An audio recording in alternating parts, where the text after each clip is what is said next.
देखो बालकों, पहली बात तो ध्यान से सुनना। ये अगर बोर्ड देख करके अगर भागना है तो फिर समझ नहीं पाओगे।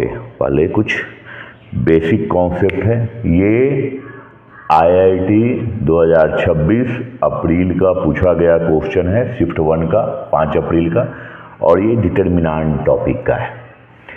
हमें कह रहा है क्वेश्चन क्या, समझना। Consider the system of linear equation XYZ। ये हमें 3 इक्वेशन दिया गया है। इस इक्वेशन में खास बात क्या है कि कांस्टेंट जो है हमारा 0 है। Where f real to real is differentiable function if this system has infinitely many solution. ये बहुत इंपॉर्टेंट लाइन हो गया। ये मैं जो घेर रहा हूं कि infinitely many solution, infinitely for all t belongs to r, then f equal to what. तो ऑप्शन 4 डाले हुए हैं कि is a constant function, is strictly increasing on r, is strictly decreasing on r। ये जो दोनों पॉइंट है ये AOD से आता है। AOD में इंक्रीजिंग डिक्रीजिंग जो फंक्शन पढ़ना है, एप्लीकेशन ऑफ डेरिवेटिव, वहां से ये दोनों लिया है। कांस्टेंट फंक्शन तो आप समझ रहे हैं। और तीसरा डी कह रहा है has 2 critical points. Critical points क्या होता है, इस पर बाद में बात करेंगे। इसमें बहुत सारी कंडीशंस आती है क्रिटिकल पॉइंट हम लोग जब निकालते हैं तो। पहले हम इसकी बात कर लेते हैं। तो हमने एक वीडियो भी बना डाला है कि इन्फिनाइटली सॉल्यूशन कब होता है। तो एक चीज ध्यान देना, अलजेब्रा और कैलकुलस में क्या होता है, जब x का मान अगर del 1 y del लिख रहे हो, y का मान जब del 1 y del 2 y del लिख रहे हो, और जब z का मान del 3 y del लिख रहे हो, तो इसमें अगर del 1 equal to del 2 equal to del 3 equal to del, ये सभी वैल्यू जब 0 हो जाती है, यानी 0/0 का जब कंडीशन आता है अलजेब्रा में, डिटरमिनेंट में, तब हम बोलते हैं इन्फिनिटली मेनी सॉल्यूशन। यही जब कैलकुलस में आएगा लिमिट में 0/0, तो आप बोलते हो नॉट डिफाइंड। लेकिन डिटरमिनेंट में जब क्रेमर्स रूल में आप आते हो और 0/0 का केस जब आता है, तो वहाँ हम बोलते हैं इन्फिनाइटली नंबर ऑफ सॉल्यूशन। तो इस चीज को हमें माइंड में रखना है। अब हम बात करते हैं कि दिया हुआ क्वेश्चन में कह रहा है तो हमें क्या करना है। यहां पर क्लियर हो गया कि डेल जो है वो हमारा 0 हो जाएगा। तो डिटरमिनेंट की तुम बात करते हो, the value of del equal to 0। अब ये हो गया 1, 2 और ये टी, कॉफिशिएंट ऑफ XYZ को तुमने लिखा। यहाँ क्या हो जाएगा, 6 हो गया, 1 हो गया, एंड दिस इज 5t, 6, 1 और 5t। और तीसरा कंडीशन क्या हो जाएगा, 3 हो गया, और ये t² हो गया, और ये ft हो गया। और इसको जब आप लिखेंगे तो this value equal to del. अब हमें क्या करना है, हमने सबका कॉफिशिएंट लिखा, ध्यान से समझना, मैं बेसिक तौर पे समझा दे रहा हूं। तो 1 है, 2 है, 3 है, यानी coefficient of XYZ 1, 2, t, 6, 1 and this is 5। तो 5t है, तो इसलिए ने कॉफिशिएंट ऑफ z को 5t लिखा, and this is 3t² and this is 5t। Clear बच्चों। अब इसको हम बेसिक तौर से जब कैलकुलेट करते हैं, आप एक्सपेंडिंग मेथड का भी इस्तेमाल कर सकते हैं, इसमें करने के लिए कुछ है नहीं, तो आप एक्सपेंडिंग का ही इस्तेमाल कर लीजिए। तो पहला हमने R1 को लेके एक्सपेंड कर दिया, तो R1 को लेके एक्सपेंड करेंगे तो क्या हो जाएगा, ft माइनस 5t² डायरेक्ट लिख दिया। हमने 1 को लिया तो ये ft माइनस 5t³, ये वैल्यू हमारा हो गया 5t³। ये हो गया ft and this is 5t³। अब अगेन आप अगर आप 2 को लेके एक्सपेंड कर रहे हो, तो 2 गया तो ये क्या हो जाएगा, 2 into, अब लुक हियर, ये हो जाएगा 6ft, इसको ब्रैकेट में डाल दीजिए, ये हो गया 6ft। और इस कंडीशन को जब आप लिखते हैं तो माइनस क्या हो जाएगा, एंड दिस इज 5 into 3 यानी 15t। ये हो गया 15t। फिर आपने इसको एक्सपेंड किया प्लस t इंटू, तो t इंटू क्या हो जाएगा, ये गया, तो ये हो जाएगा t into this is 6t² and minus 3 equal to 0। अब हमारे पास ये एक इक्वेशंस निकल के आया जो आप यहाँ पर एरो ऐसे दे सकते हो। अब यहाँ पर हमने इसे लिखा जगह थोड़ा, तो हमारे पास कंडीशन क्या हो जाएगा, ft एंड दिस इज 12। तो ये क्या हो जाएगा माइनस, हमारे पास यहाँ एफ टी है यहाँ एफ टी है, तो 12 तो माइनस 11 एफ टी, ये हमारे पास क्या आ गया माइनस 11 एफ टी।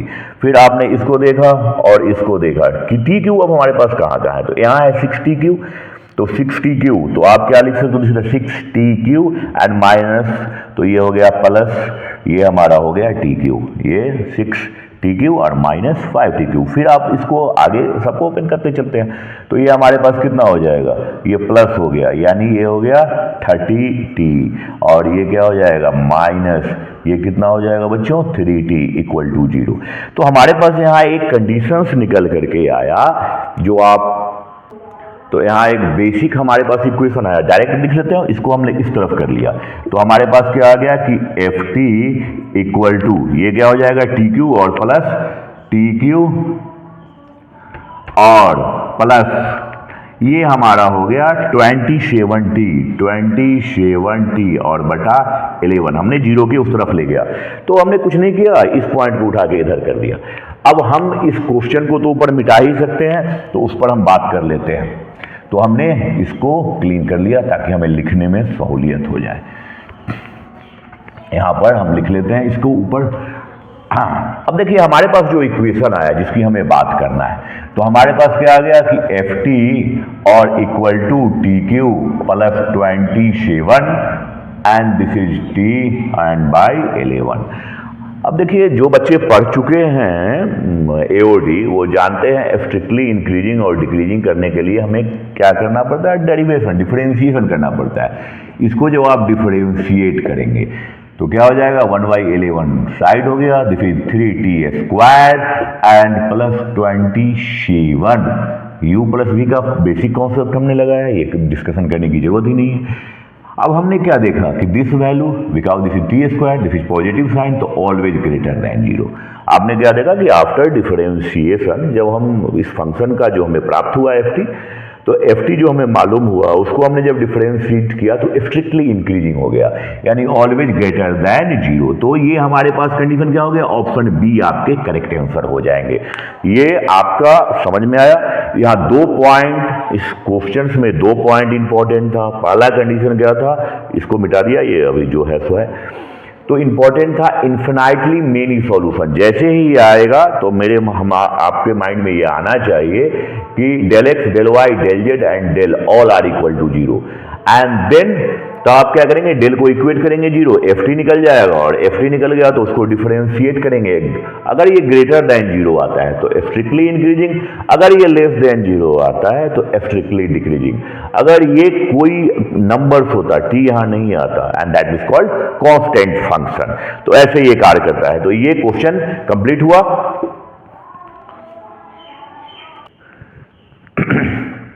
अब देखो बेटा, ये भी क्वेश्चन वैसा ही चिंदी क्वेश्चन है। क्या दिया हुआ है कि इंपॉर्टेंट है, 8 अप्रैल का पूछा गया क्वेश्चन है, सेकेंड शिफ्ट 2026 का। क्वेश्चन क्या कह रहा है कि if the system of linear equation, all are linear equation has infinitely many solution, then value of lambda plus mu। अब यहाँ वही बात हो गई कि infinitely solution का मतलब क्या हो गया कि del x del Y del Z and del all are equal to 0। तो इन्फिनाइटली सॉल्यूशन जैसे दिया कि आपने क्या लिखा, डेल इक्वल टू 0। ये क्रैमर्स रूल है, मैंने वीडियो ऑलरेडी क्रैमर्स रूल पे डाल रखा है, अब देख लेंगे। तो डेल इक्वल टू 0, तो यहां पर क्या है, अब देखो ये 8 आजकल काफी पूछ रहा है क्रैमर्स रूल से क्वेश्चन। तो ये 8 अप्रैल का सेकेंड शिफ्ट का क्वेश्चन है। तो अब डेल इक्वल टू 0 आपने क्या लिखा, तो coefficient of X Y Z आपने लिख दिया। दूसरा फिर वही इक्वेशन है 1 2 एंड दिस इज 5 एंड 2 3, ये हो गया 2 3 और लेमडा इक्वल टू 0। हमें इसको सोल्व करना है। तो बेसिकली डायरेक्ट आप एक्सपेंडिंग मेथड इस्तेमाल कीजिए, कुछ करने की जरूरत नहीं है। तो क्या हो जाएगा, ये हो गया 2 लेमडा माइनस 15, क्या हो जाएगा 2 लेमडा माइनस 15, फिर आपने माइनस लिखा, क्या हो जाएगा लेमडा माइनस 10, तो ये हो गया लेमडा माइनस 10 और 1, यानी ये 3 माइनस क्या हो जाएगा 4 प्लस ये हो गया 3 और -4 इक्वल टू 0। हमें बालको यहाँ से क्या प्राप्त हुआ 2 लेमडा और माइनस लेमडा, तो ये हो जाएगा लेमडा, ये -15, सबको अरेंज कर दीजिए तो -15, 2 लेमडा से 2 लेमडा कट गया और ये -15 और ये हो गया +10 और ये हो गया आपका -1, 3 - 4 इक्वल टू 0। अब आप गौर से देखिए 16, तो लेमडा की वैल्यू लेमडा -6 इक्वल टू कितना हो गया 0, तो लेमडा का यहाँ मान हमारे पास क्या आ गया बच्चों, लेमडा का मान हमारा जो निकला वो क्या आ गया 6 निकला। इंपॉर्टेंट है।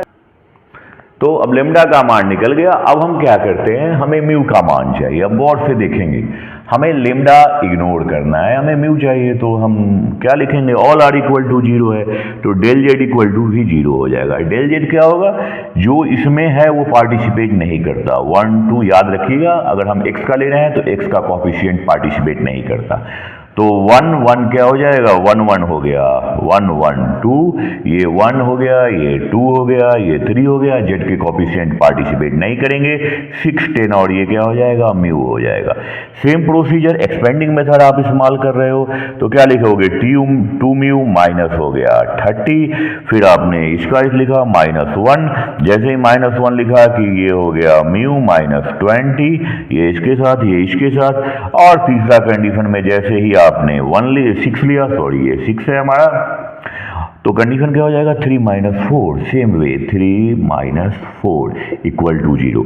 इसको आप सोल्व करेंगे तो इसको सोल्व करने पर हमारा जो म्यू का मान हो जाएगा वो कितना हो जाएगा, आप गौर से देखिए, ये हो गया म्यू, ये हो गया -30 और ये माइनस +20 और ये हो जाएगा -6, तो -36 इक्वल टू 0।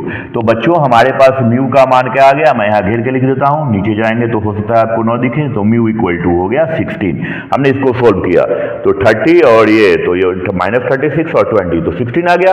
अब देखो कितना चिंदी हो गया बेटा। अब आपसे पूछ क्या रहा है, तो यहाँ देखिए लेमडा प्लस म्यू का मान, तो लेमडा प्लस म्यू क्या हो जाएगा, लेमडा का वैल्यू 6 आया, म्यू का ये आया, तो लेमडा प्लस म्यू यानी 6 + 16 यानी 22, यही आपके रिजल्ट हो गए। कैसा सड़ा हुआ क्वेश्चन है, चिंदी है। अगर जिस बच्चे का क्रैमर्स रूल स्ट्रांग रहेगा, मैं बार बार बोला हूं कि मैंने वीडियो इसका डाल रखा है ऑलरेडी, जिसका क्रैमर्स रूल स्ट्रांग रहेगा वो इसको बना डालेगा।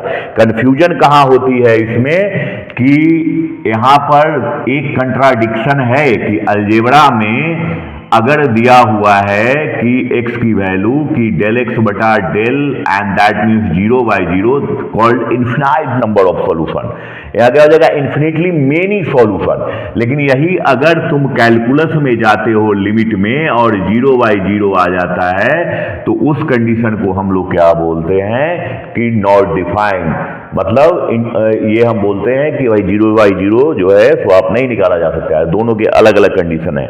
नो सॉल्यूशन का केस कब होगा कि del x not equal to 0, del equal to 0, उस कंडीशन को हम लोग नो सॉल्यूशन बोलते हैं। तो ये ध्यान रखना, दो चीजें एक साथ अलग अलग है। चलिए नेक्स्ट की ओर बढ़ते हैं हम लोग। देखो बेटा ये जो क्वेश्चन है डिट्टो सेम है पिछले जैसा ही क्वेश्चन, 4 अप्रैल सेकेंड शिफ्ट 2026 का पूछा हुआ क्वेश्चन है, डिट्टो सेम है। जो क्वेश्चन अभी हमने पिछला डिस्कशन किया है वैसा ही डाले हुए हैं। तो 8 अप्रैल का था, ये 4 अप्रैल का है कि if the system of equation there are 3 equation has given has infinitely many solution then the value of lambda plus mu equal to, ये हमसे पूछ रहा है। अब इन्फिनिटली का मतलब वही हो गया कि all are equal to 0, del x del y del z and del all are equal to 0। तो where the condition of del, तो del equal to 0 and that means 1 coefficient of x, coefficient of y, coefficient of z, 1 2 3 and this is 1 3 and lambda equal to 0। Basic condition हम direct expanding method इस्तेमाल कर रहे हैं, तो क्या हो जाएगा 2 लेमडा -9 माइनस लेमडा -3, ये लेमडा -3 और तीसरा कंडीशन क्या हो जाएगा 3 - 2 equal to 0 and that means this is the value of lambda. तो 2 लेमडा माइनस लेमडा, ये लेमडा हो गया, ये -9 और +3, -9 +3 और ये +1 इक्वल टू 0। अब लुक हियर हमारे पास कंडीशन कितना आ गया, तो लेमडा की वैल्यू कितनी हो जाएगी, lambda -5 equal to 0, then your value equal to 5। हमें लेमडा प्राप्त हो गया।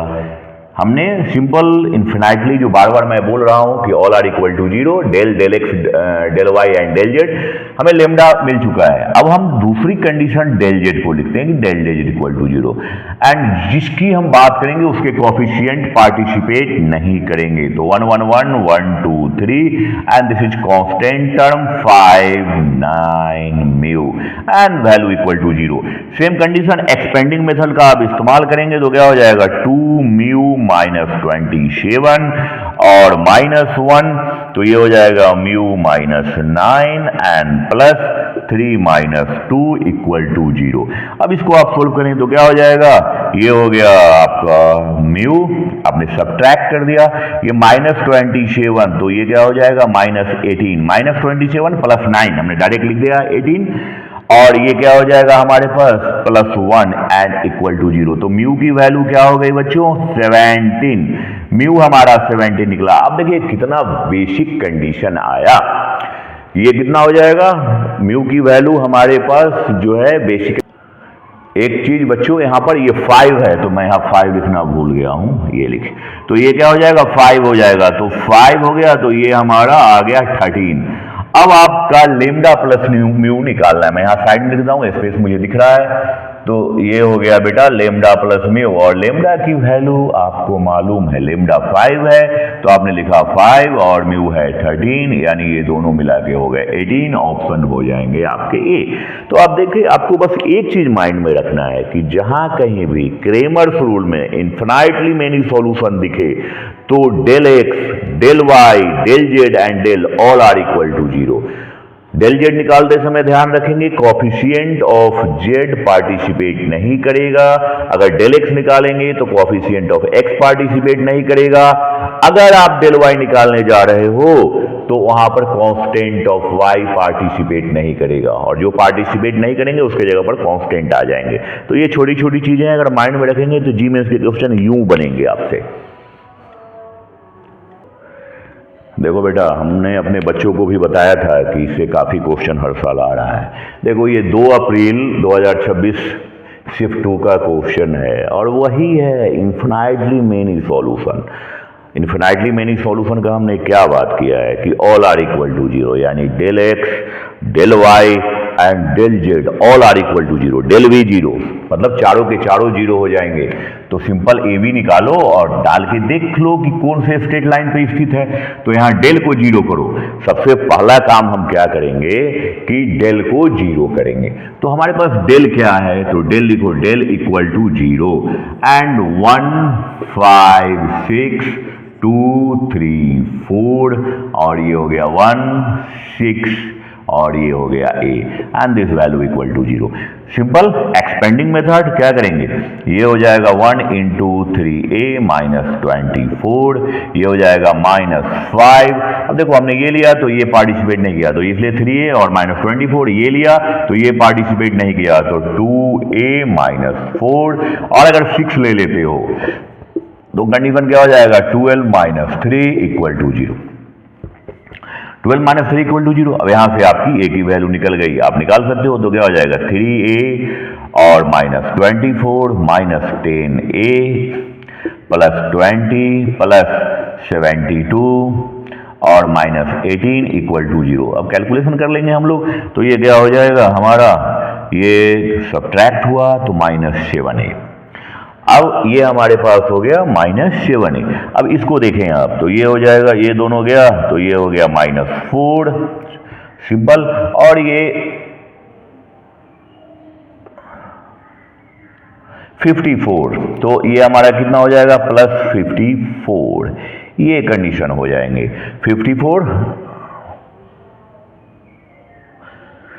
तो हमारे पास ये कंडीशन निकल करके आया। तो बेटा ये क्या हो गया इक्वल टू जीरो। अब आप क्या देख रहे हैं कि यहां से आपने a का वैल्यू निकाला तो ये 50/7 आ गया। एक कंडीशन आपको ज्ञात हो गया कि भाई a का मान इतना आएगा। अब ए का मान निकल गया तो सेम हम कंडीशन क्या करते हैं, हम यहाँ स्पेस में ले लेते हैं डेल जेड इक्वल टू 0। तो हमारा डेल जेड क्या हो जाएगा, अब डेल जेड की बात करते हैं, हमने पिछले कई क्वेश्चन में किया है। तो यहाँ क्या हो जाएगा 1 2 1, ये हो गया 5, ये हो गया 3, ये हो गया 6, और इसको आपने लिखा 4 7 और B. Same process equal to 0। तो सेम प्रोसेस से जब आप इसको सोल्व करेंगे तो आपकी b की वैल्यू निकल करके बाहर हो जाएगी। तो b का वैल्यू कितना आ जाएगा, जगह नहीं है तो मैं डायरेक्ट लिख देता हूं, b की वैल्यू हो जाएगी सेम वही एक्सपेंडिंग मेथड 20, ये हो जाएगा 29 और बाई 7 नियर अबाउट इस वैल्यू को इक्वेट करेगा। तो b का मान हो गया 29/7। अब आपसे पूछ रहा है कि ये कौन से वैल्यू को सैटिस्फाइड करेगा, हमने डायरेक्ट निकाल दिया, आप इसको एक्सपेंडिंग मेथड से निकालेंगे, मैं कैलकुलेशन करके लिख दिया डायरेक्टली। तो अब अगर इस वैल्यू को आप इक्वेट करके देखते हैं तो कौन सा वैल्यू सैटिस्फाइड करेगा, आप गौर से देखिए। तो 50 और 29 कितना हो जाएगा, इसको अगर आप ऐड करते हैं तो क्या हो जाएगा 79। अब इसमें कौन से वैल्यू को ये सैटिस्फाइड करेगा, चारों ऑप्शन में तो चेक करके देख लीजिए। तो अगर हम इसको सब्ट्रैक्ट, इस पॉइंट को इनपुट करते हैं, यहां देखिएगा जरा सा कि x माइनस वाई, अगर इस जगह a की वैल्यू आप इनपुट करेंगे तो 50, और दोनों का बेस सेम है तो 50 माइनस 29 और बटा 7, यानी क्या हो जाएगा 21/7 यानी 3। तो ये वैल्यू आपके आंसर कौन दिखा रहे हैं, ऑप्शन ए आपके आंसर दिखा रहे हैं कि x minus Y equal to 3, यही आपके ऑप्शन हो जाएंगे, यही आंसर हो जाएगा बालकों। कि आपने क्या किया, x और y का वैल्यू डाला तो क्या आ जाएगा रिजल्ट, 3 आपके रिजल्ट हो जाएंगे। बच्चों बाकी के नेक्स्ट कुछ क्वेश्चन जो हैं 3-4 वो अगले नेक्स्ट वीडियो में डालेंगे, क्योंकि वीडियो काफ़ी लंबी हो जाएगी। इसमें फिलहाल 4 क्वेश्चन मैंने डाला है, तो आप लोग ध्यान से देखेंगे, बोर्ड को देख के मत भागिए, मैं बहुत यूनिक कॉन्सेप्ट भी बात करूंगा। तो थोड़ा सा आप लोग इसको क्या करें, रोटेट करें,